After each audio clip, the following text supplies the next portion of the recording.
Welcome back to Digging for Health. I'm Andrea, and today I am really late in participating in a collaboration started by Danny at Wicked Awesome Gardening. It's called 5 Musts and Never Again. So this is a list of 5 things that I will always grow in my garden and 5 things that I will never grow again. So the must list for me, number 1 is cucumbers. We absolutely love fresh cucumbers out of the garden, and I couldn't imagine a garden where I was not growing cucumbers. The wind decided to pick up, so hopefully that's not on the camera too much. We've had so much wind lately. Number 2 is sweet potatoes. Growing sweet potatoes here in Southeast Georgia, Zone 8B, is practically like growing weeds. Like, I am actually picking some of them like weeds because we planted several varieties, and I'm trying to remove the ones that we did not like as much, and I'm growing the potatoes that we do like in a confined area so that I know for sure that that's the vines that are popping up, so that I can continue to pick all of the slips that are popping up all over my yard of the varieties that we didn't like as much.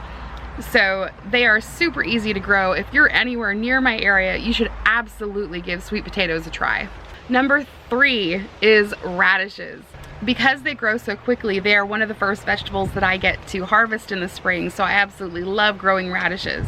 The wind is gorgeous today and the temperature is beautiful, but I'm assuming that that is destroying the sound on my camera, so I do apologize. I'm trying to talk in between the wind. So number 4 is beans. Whether they're bush beans or pole beans, I absolutely love growing beans. We eat them fresh out of the garden like they're candy. They very rarely make it into any of our dishes because we just pick them right off the plants and eat them fresh.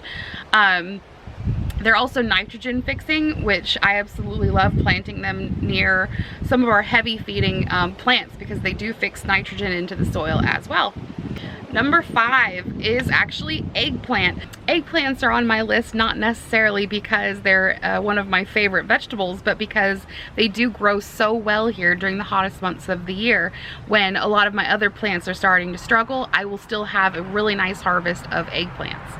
So that's number 5 for us. So my special mentions, because when I first made this list, I didn't realize it was for vegetables only, and it wasn't supposed to include fruit. Gomi berries are a favorite of ours, and we're just now starting to pick the very last berries off of our plant. They last about a week and a half to 2 weeks of fresh eating berries off of those plants, and they're also nitrogen fixing, and they're a perfect companion plant for guilds in a permaculture food forest. So definitely look into gomi berries if that's something that you're interested in doing in your yard. So for our never again list, this list, there is a good possibility that I may still try some of these again, because I really never do say I'll never grow this ever again.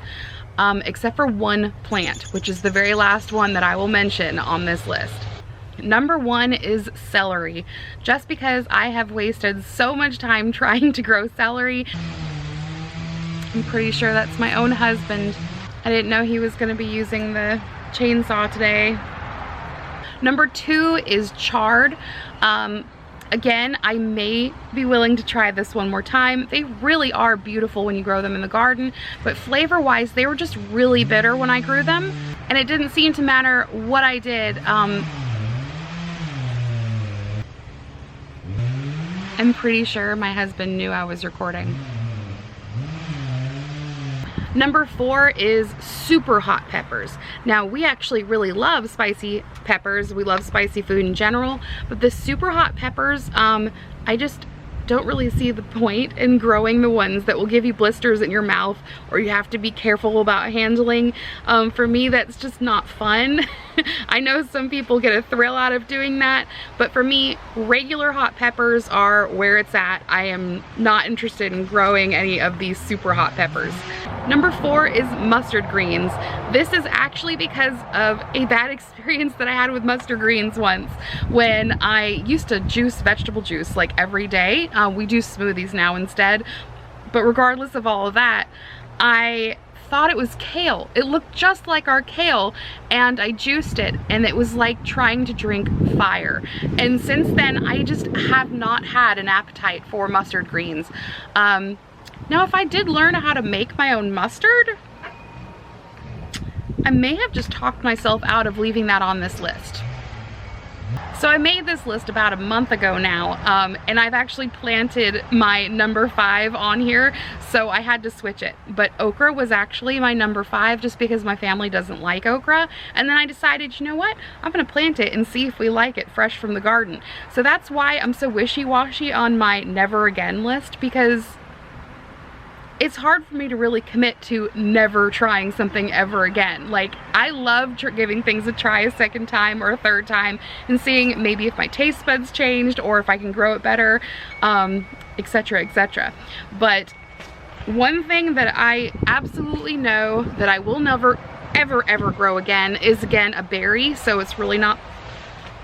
Oh my goodness, a tree just fell over.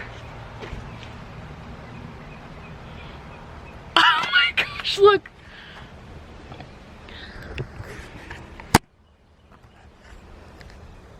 Do you see that?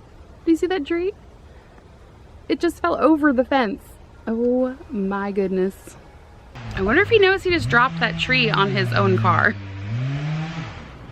I'm not gonna tell him. He can find it later. I'm gonna go inside when yelling starts. Okay, so number 5 for me, again, is a berry, so it technically should not be on this list, but it's something that I know that I absolutely will not ever try again, and that's actually goji berries. Not gomi berries, which is on my I will always grow it list. Goji berries. They spread. It was really hard to get rid of them. I did see flowers. I maybe got 1 or 2 berries. I don't know if it's just where we live, but they grew really well, but the production off of them was just not worth it. They are a healthy berry for those of you that want to give it a try in your area, but maybe try growing them in a large pot rather than putting them in the ground, because it was so hard to get rid of them, because they do spread like wildfire, and yeah, the production just was not impressive to me, so I will never grow goji berries again. And thank you so much for watching, and I hope you guys all have a fantastic week.